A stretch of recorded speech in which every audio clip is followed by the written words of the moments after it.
Confirmation है, जो breakout level है वो करीब 121 से 122 है, तो खरीदारी 122 के ऊपर करेंगे।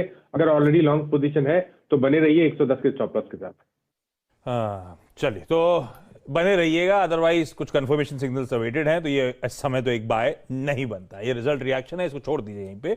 लेकिन हाँ, 3% का अपटिक नीचे टिकर दिखा रहा है, धीरे धीरे वो कैचअप ऊपर नजर आएगा। अब जरा आज का स्टॉक ऑफ द डे लेकर आइए डॉक्टर साहब। बोलने की जरूरत नहीं, मेरे ख्याल से आप खुद ही फायर कर लेंगे। IRCTC, राजेश जी अब इसकी कहानी बताने की जरूरत है नहीं, वो तो हिस्ट्री हो गई, कल रात से ही सबने रट ली है कहानी। तो ये लिए क्या गिरा था जब अग्रवाल साहब के लिए ये? अच्छा देखिए, देखिए ऐसा है, देखिए आशीष जी, ऐसा है कि मैंने कई बार पहले भी चर्चा करी है, आपके स्पेशल शो में भी करी है कि IRCTC हमें लॉन्ग टर्म के लिए अच्छा लगता है। मैं आज भी ये कह रहा हूँ कि लॉन्ग टर्म के लिए अच्छा लग रहा है, बट ये शॉर्ट टर्म की जो ट्रेडिंग वाली है ना, अब इसमें बहुत एक तरीके से डेंजरस गेम हो गया, मैं कह सकता हूँ, क्योंकि 20% ऊपर 20% नीचे आपके सारे स्टॉप लॉस और टारगेट धरे के धरे रह जाते हैं।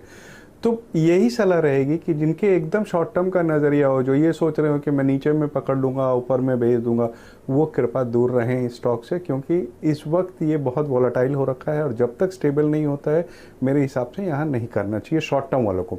बट लॉन्ग टर्म की अगर कोई नज़रिया हो, जिसके पास 12 से 18 महीने का नज़रिया हो, तो मैं समझता हूँ कि ये बहुत अच्छी अपॉर्चुनिटी दे रहा है। किन्हीं भी कारणों से जो स्टॉक गिरा, रिकवर हुआ, एक अच्छी अपॉर्चुनिटी है लॉन्ग टर्म के निवेशकों को एक्यूमुलेट करने की।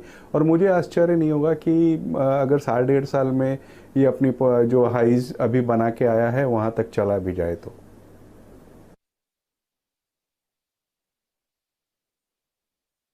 ये रणनीति आपके सामने IRCTC पर आती हुई। बहेती साहब को जोड़ते हैं और मानस जी से भी ये प्रश्न रखेंगे। मानस जी, अब हम बचे हुए 25 मिनट में हैं, हम लोग फ्राइडे का क्लोज लेंगे बाजार का, और हम लोग मंथली क्लोज पर भी अब ध्यान देते हुए रखेंगे। पिछले हफ्ते निफ्टी में लाल निशान था, जाहिर तौर पर इस हफ्ते भी एक लाल निशान हम लोग देख ही रहे हैं वीकली क्लोजेस पर। यह बताइए कौन सा एक लेवल जहां पर आपको लगता है कि निफ्टी अगर उसके ऊपर बंद हो तो यहां पर बुल मार्केट में सेंटिमेंटल ठेस नहीं लगी है? देखिए, वो लेवल्स निकल गए हैं शैल जी, तो मैं नहीं समझता कि अभी आपको कोई लेवल ध्यान रखना है जहां पर आपको बुलिश ट्रेंड देखने को मिलेगा। मेरे हिसाब से आप इंतजार करिए, या तो गिरावट और बढ़े और 17,500 के नीचे निफ्टी फिसल के 17,000 के आसपास आए तो वहां पर आप खरीदारी करिए। अदरवाइज ब्रेकआउट का इंतजार करिए, जब 18,075 के लेवल्स 18,075 के लेवल्स के ऊपर निकले तब आपको निफ्टी में खरीदारी करनी है। बहिती साहब, ये प्रश्न आपसे भी है। लगभग दिन में 2 बार आपने शुरुआती 15 मिनट में 17,715 देखा और उसके बाद 2 बार ये लेवल टेस्ट हो चुका है।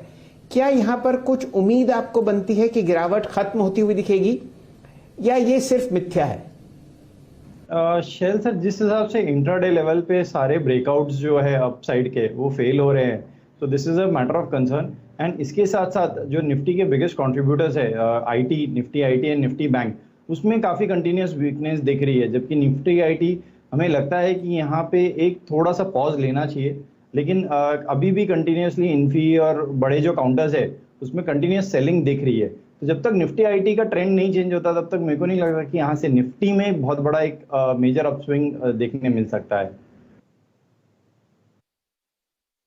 तो इसी बात पर डायरेक्टर साहब निफ्टी का आईटी इंडेक्स दिखा दीजिए। यहां पर आप 1.4% का कट देख रहे हैं, 34,421, और निफ्टी बैंक तो हम लोग ट्रैक कर ही रहे हैं 1.3% नीचे, 38,990। तो कोई उम्मीद आप कम से कम निफ्टी पर लॉन्ग साइड पर ना रखें।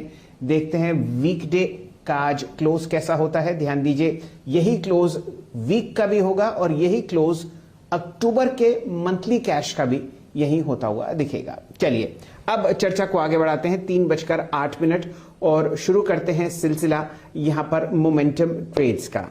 सबसे पहले यहां पर हम लोग जोड़ेंगे मानस जायसवाल साहब को। मानस जी, बताइए क्या है आपकी रणनीति मंडे के लिए? कुछ अच्छा लगता हो तो बहुत बढ़िया, लेकिन अगर आप चाहते हैं कि कोई ट्रेड घर ना जाए तो वो भी स्वीकृत है। देखिए कुछ स्टॉक्स मैं बताऊं आपको जो ऐसा लग रहा है कि शायद मंडे ट्यूसडे में बहुत बढ़िया परफॉर्म कर सकते हैं। उनमें से 2-3 स्टॉक मैं नाम आपको बता रहा हूँ, इंडिगो, कैनरा बैंक और आदित्य बिरला फैशन। ये 3 स्टॉक तो काफी अच्छे लग रहे हैं और अगर एक स्टॉक इन तीनों स्टॉक में लेके जाना होगा तो डेफिनेटली वो इंडिगो होगा।